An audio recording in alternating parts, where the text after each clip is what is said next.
قل يا أيها الناس إنما أنا لكم نذير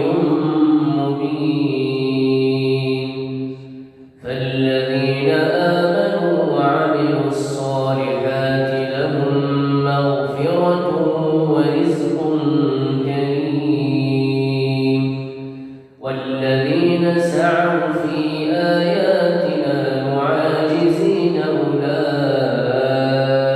أصحاب الجحيم وما أرسلنا من قبلك من رسول ولا نبي إلا إذا تمنى ألقى الشيطان في أمنيته فينسخ الله ما يلقي الشيطان ثم يحكم الله آياته والله عليم حكيم ليجعل ما يلقي الشيطان فتنة للذين في قلوبهم مرض والقاسية قلوبهم وإن الظالمين لفي شقاق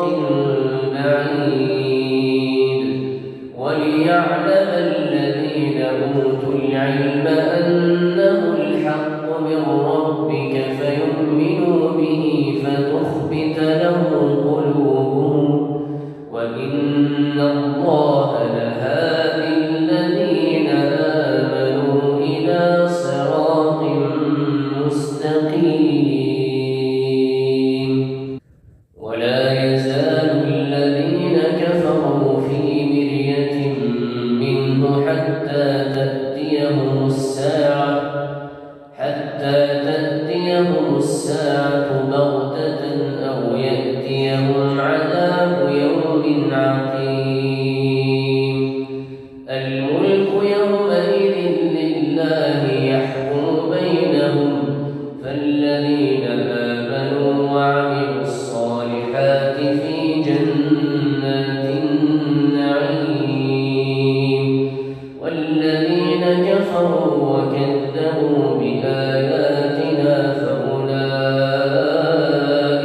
لهم عذاب مهين والذين هاجروا في سبيل الله ثم قتلوا أو ماتوا ليرزقنهم الله رزقا حسنا وإن الله لهو خير الرازقين ليدخلنهم